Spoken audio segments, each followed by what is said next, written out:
नमस्कार दोस्तों, हमारे चैनल में आप सभी का स्वागत है। दोस्तों फिर से आज एक अंधविश्वास ने एक लड़की को जान ले ली। दोस्तों आज हम विस्तार पूर्वक सुनेंगे, वीडियो का अंतिम तो देखेंगे, बहुत ही इंपॉर्टेंट वीडियो आपके लिए। दोस्तों बांग्लादेश एक छोटा सा गांव, जिस जगह में एक परिवार में एक बच्ची जन्म लेती है, वो खुशी की बात है।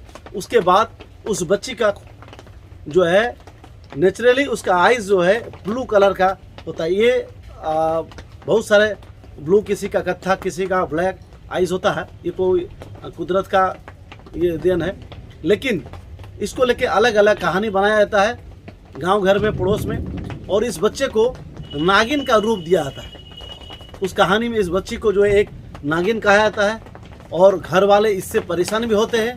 और उसके बाद धीरे धीरे इस चीज़ को, परिस्थिति के अनुसार वो लोग इस चीज़ को धीरे धीरे एक्सेप्ट भी कर लेते हैं। बाद में उस बच्ची को जब नागिन कहा जाता है, उसको अलग अलग गांव से उसके पास पूजा पाठ करने आता है। उस बच्ची को उसके पास जो है कोई अपना अलग अलग दुख दर्द या कोई भी मुसीबत को लेकर आते हैं और उस बच्चे उसका निवारण करने के लिए अलग अलग पूजा पाठ करने के बाद उसका ये निदान करता है। लेकिन इस चीज़ को इतना ज़्यादा धीरे धीरे बढ़ावा देने लगता है गांव वाला, घर वाला, अड़ोस पड़ोस।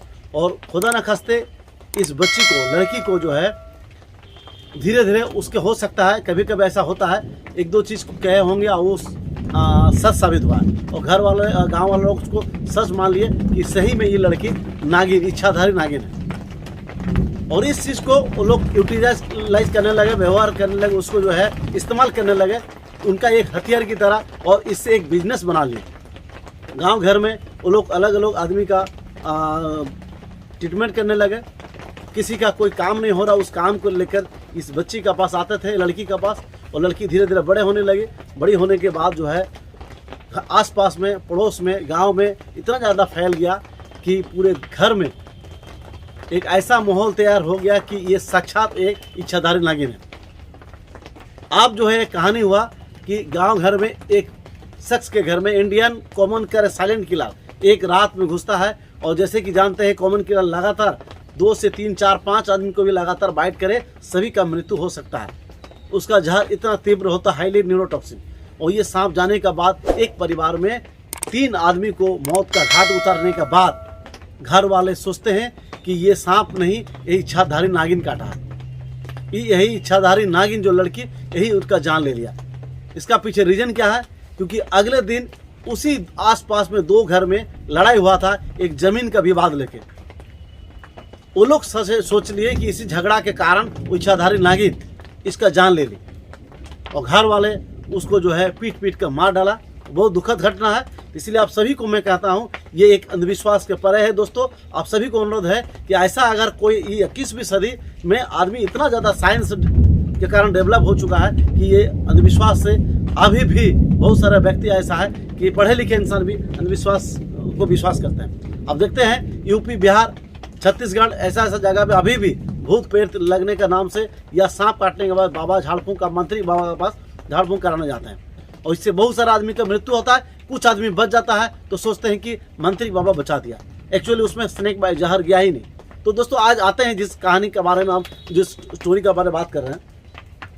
आप देखिए, इस लड़की ने जो बचपन से घर वाले ने अपने फायदा के लिए इस लड़की को यूज कर रहे थे। ये लड़की को इच्छाधारी नागिन बनाकर रुपया, पैसा और अपना जो है तैयार किए हुए थे।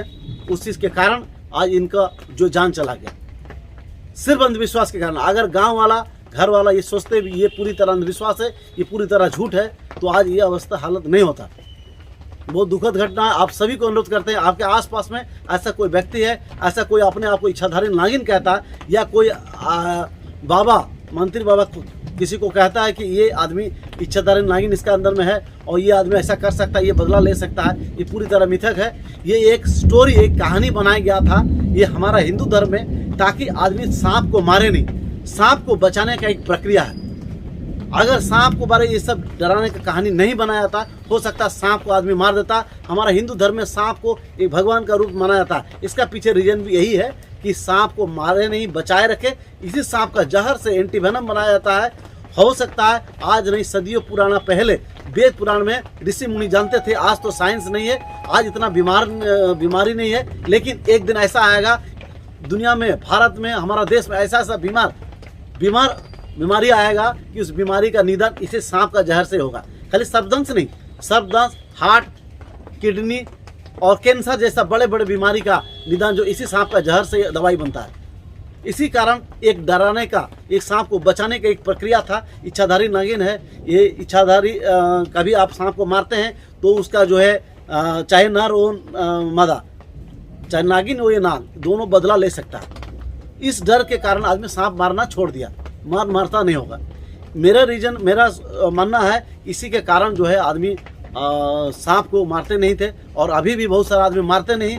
लेकिन कुछ व्यक्ति है ये ना कि ये सब नागमणि, ना कि भगवान, ये सब कुछ मानते नहीं, और इसी कारण जो है सांप को मार देते हैं। लेकिन सांप चाहे वो नागिन हो ना हो, इच्छाधारी हो ना, ये सब पूरी तरह मिथक है। लेकिन सांप को मारना नहीं, क्योंकि ये हमारा पर्यावरण मित्र है। और ये सांप जो है सिर्फ हमारा अनाज नहीं बचाता है, ये बहुत सारा कीड़ा मकोड़ा, बहुत सारा जहरीला जंतु को खा के भी हमको बचाता है। और हर साल लगभग 23% ये सांप जो है चूहा का खा करके हमारा अनाज बचाता है।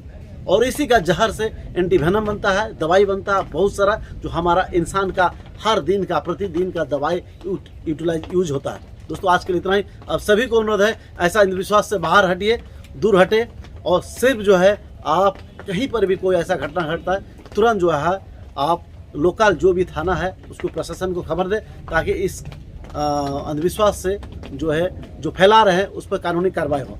दोस्तों आज के लिए इतना ही। जय हिंद,